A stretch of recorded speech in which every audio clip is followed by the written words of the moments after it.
जय श्री गणेशाय मित्रों, किड्स गुरु में आपका बहुत ही स्वागत है।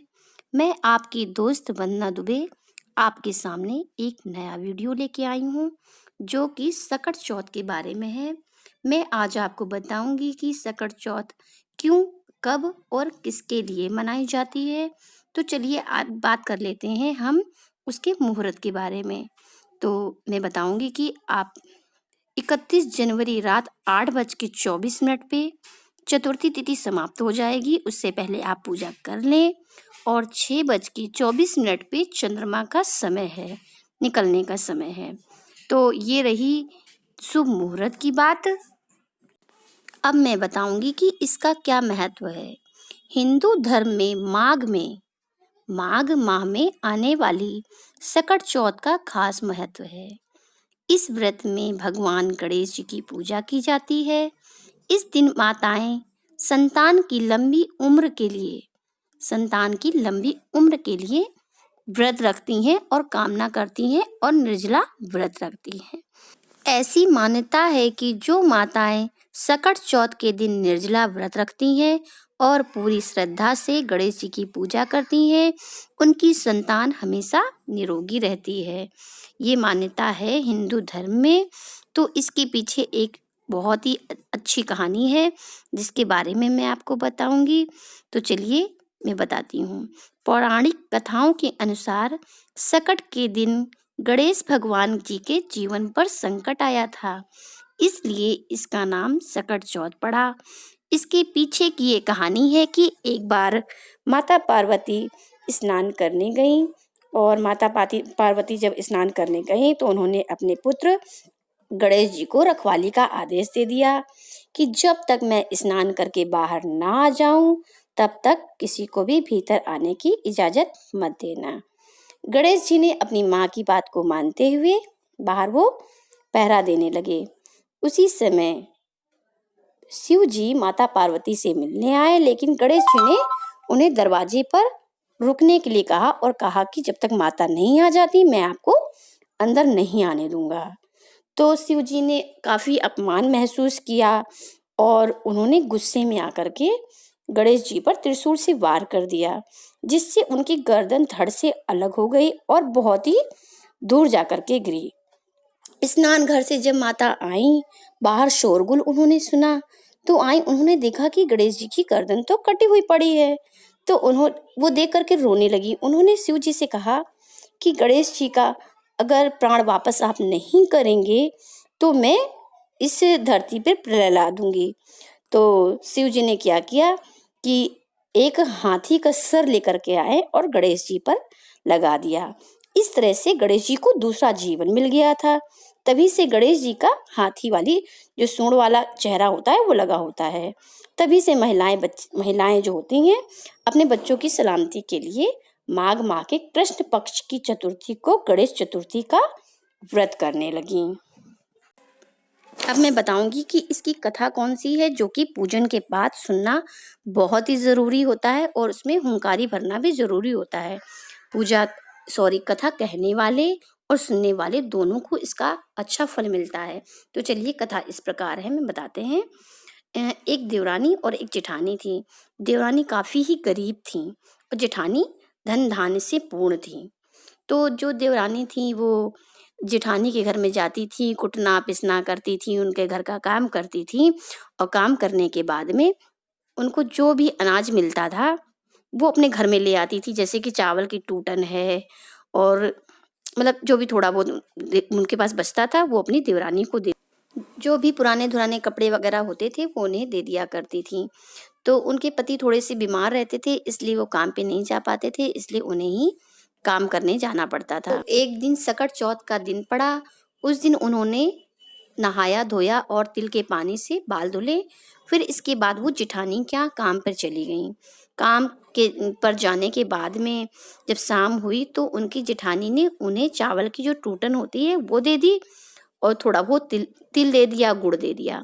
वो घर पे आई, उन्होंने चावल का टूटन दी हुई थी उसका उन्होंने पीठा बनाया और तिल और गुड़ का तिलकुट बनाया और पूजा करने के बाद में उन्होंने जो तिलकुट था और पीठा था उसको झीकी में रख दिया। इसके बाद वो सो गईं। उनका घर टट्टर वगैरह का बना हुआ था और बहुत ही ज़्यादा घास-फूस का बना हुआ था। तो रात में जब वो सो गईं तो सकट बाबा आए, तो उन्होंने कहा, "अरे! कोई जाग रहा है?" तो उन्हें आवाज़ सुनाई पड़ी कि कोई दरवाजे पे आया है। तो उन्होंने कहा, "हाँ बाबा, कोई दरवाज़ा तो लगा नहीं है, शटर लगा हुआ है, तो आप खोल के आ जाइए।" वो कमरे में आ गए। तो उन्होंने कहा है कि, "हे, हमें भूख लगी है, कुछ खाने के लिए रखे हो?" तो कहती हैं, "बाबा, भगवान ने हमें कुछ ज़्यादा तो नहीं दिया है, लेकिन हाँ, कल रात में पूजा किया था तो तिलकुट रखा हुआ है और पीठा रखा हुआ है।" तो उन्होंने उन्हीं भगवान को वही दे दिया। तो क्या कहते हैं, अब खाने के बाद में भगवान कहने लगे कि हे, हमें तो लैट्रिन लगी है। तो वो कहने लगी कि हे बाबा, सब कुछ यहाँ पे लीपा पोता पड़ा हुआ है, तुम्हारा जहाँ मन करे वहीं पे आप निपट लो। तो उन्होंने कहा ठीक है। तो उन्होंने घूम घूम के पूरे उनके कमरे में, पूरे बरामदे में सब जगह लैट्रिन कर दी।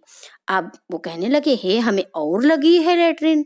तो वो गुस्से में आकर के बोली कि अब मेरा सर धुला पड़ा है, इसी में कर लो। गुस्से के मारे वो बोली, बाबा ने उनके सर पे भी लैट्रिन कर ली। तो और इसके बाद में बाबा अंतर्ध्यान हो गए और उनके घर में कोई लाइट वाइट तो थी नहीं, तो वो ऐसी सो गई। कुछ उन्होंने साफ नहीं किया कि रात में कहाँ साफ करेंगे। सवेरे जब उठी तो जो जो लैट्रिन, जहाँ जहाँ उन्होंने लैट्रिन करी थी, सब सोना हो गया। यहाँ तक कि उन्होंने उनके सर पे लैट्रिन करी थी तो वहां भी सोना सोना पड़ा हुआ था। अब सवेरे इतना सोना देख करके वो दंग रह गईं। तो उन्होंने अपनी जेठानी के यहाँ से सोचा कि लाओ उसको तौल लेते हैं, तराजू मंगाया। अब जेठानी ने ये सोचा कि एक तो ये काम पे आई नहीं है, इसने तराजू मंगाया है। उन्होंने क्या किया, तराजू के नीचे मोम लगा दिया। अब मोम लगाने की वजह से जब उन्होंने सोना तौला तो वो तराजू पे नीचे लगा रह गया। अब जेठानी के जब तराजू वापस करने गई तो जेठानी ने देखा कि उस पे सोना लगा हुआ है। तो उन्होंने वापस जाकर के पूछा कि तुम्हारे घर में तो खाने पीने के लिए कुछ नहीं था, आज तुम सोना तौल रही हो। तो उन्होंने जो रात में उनके साथ जो कुछ भी हुआ वो उन्होंने उसने बता दिया। तो वो कहने लगी अच्छा, अब भैया उनके काटो तो खून नहीं। वो कहने लगी उनके साल भर किसी तरीके से कटे कि सकट चौथ का दिन आए और हम भी वैसे करें। तो किसी तरीके से साल भर बाद वो दिन आया सकट चौथ का। अब उन्होंने सवेरे से नहाया धोया, तिल के पानी से बाल धुला और उन्होंने जैसे देवरानी ने किया था, टूटे टूटे चावल का वो बनाया हुआ था पीठा, वैसे बनाया और बिल्कुल गरीबों की तरीके से सारा काम किया कि मतलब सब कुछ होते हुए भी उन्होंने उसी प्रकार से सारा काम किया। तब रात में जब सोई भैया, वो किसी तरह झूठी मूठी सो गई। रात में जब बाबा आए, सकट बाबा, तो वो कहने लगे कोई जग रहा है? तो कहीं हाँ हाँ बाबा, हम जग रहे हैं। तो कहने लगे कि अच्छा। तो वो अंदर आए कमरा, वो गेट खोल करके उनका। तो वो कहने लगे हे, हमें भूख लगी है। तो कहने लगी अच्छा बाबा, भगवान ने हमें कुछ ज्यादा तो दिया नहीं है, तो जो भगवान ने हमें दिया है, पीठा बनाया है बाबा हमने और ये तिलकुट रखा हुआ है। तो बाबा ने कहा ठीक है भाई, ले आओ खा ले। उन्होंने दिया, उन्होंने खा लिया। जिसके बाद कहने लगे हे, हमें टट्टी लगी है। तो कहने लगे बाबा, पूरा घर लीपा पोता पड़ा है, तुम्हारा जहां मन कहे वहीं पे अपना लैट्रिन कर लो। तो बाबा ने कहा ठीक है। उन्होंने पूरे घर में उनके लोट लोट करके लैट्रिन करी। उसके बाद कहते हे, हमको और लगी है। तो कहने लगी कि बाबा, हमारा सर भी धुला हुआ है। तो उन्होंने कहा अच्छा। बस उन्होंने उनके सर पे भी लैट्रिन कर ली। इसके बाद बाबा अंतर्ध्यान हो गए। जब वो सवेरे उठी तो उनके घर में लैट्रिन ही लैट्रिन, उनके पूरे शरीर में लैट्रिन लगी। वो पूरा घर धोते धोते इतना परेशान हो गई कि क्या बताएं। उन्होंने लालचवश ऐसा कार्य किया। तो भगवान जैसे उनके देवरानी के अच्छे दिन दिखाए वैसे सबको दिखाए और कथा सुनने वाले और हुंकारी भरने वालों के सभी कष्टों का निवारण करिए। और जैसे उनकी जेठानी के साथ किया वैसे किसी के साथ भी ना हो। अगर भगवान ने हमें ज़्यादा दिया है तो भगवान की हम अच्छे प्रकार से सेवा करें, क्योंकि भगवान ने जो हमें दिया है वो भगवान सब जानते हैं। भगवान के सामने ये कह देने मात्र से कि आपने हमको कुछ भी नहीं दिया है, तो ऐसा नहीं है कि भगवान को कुछ भी पता नहीं है। इसलिए भगवान की बहुत अच्छे से सेवा करें। तो मित्रों, मुझे बताएं कि मेरी कथा आपको कैसी लगी और मुझे कमेंट बॉक्स पे ज़रूर लिखें।